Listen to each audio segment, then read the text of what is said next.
Salam, hörmətli izləyicilər. Bu gündən artıq biz mühasibatlıq videoları paylaşacağıq. Mühasibatlıq videoların paylaşmağımızın əsas məqsədi bizim mühasibatlıq üzrə işləmək istəyən tələbələr və ya bu sahədə işləyən insanlar var ki, onların biliklərini daha da artırmaqdır.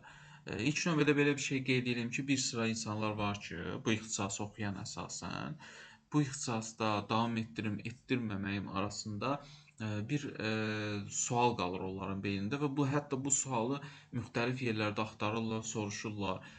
Və buna aid əsas 7 video paylaşılacaq. Videolar 5-10 dəqiqəlik çərçivədə olacaq və qısa anlayışlar veriləcək ki, bir şəxs özünün seçimini doğru dəyərləndirə bilsin. Və bunların hamısı ödənişli şəkildə bizim YouTube və digər sosial şəbəkələrdə paylaşılacaq.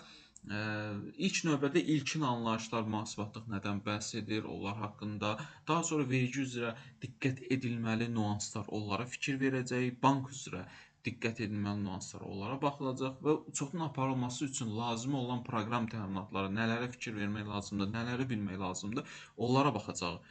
Problemli məsələlər daha çox iş mühitində baş verən problemlərdir ki, bunların həlli üzrə biz nələri bilməliyik ki, necə düşünməyi bacarmalıyıq ki, bunları həll edə bilək. Daha sonra proqram üzrə biliklər hansı, yəni Microsoft proqramları olsun, digər analitika proqramları olsun ki, hansını bilməliyik ki, biz sabahsı bir gün rəhbərin və ya digər şəxslərin qabağına mühüm hesabatları verə bilək.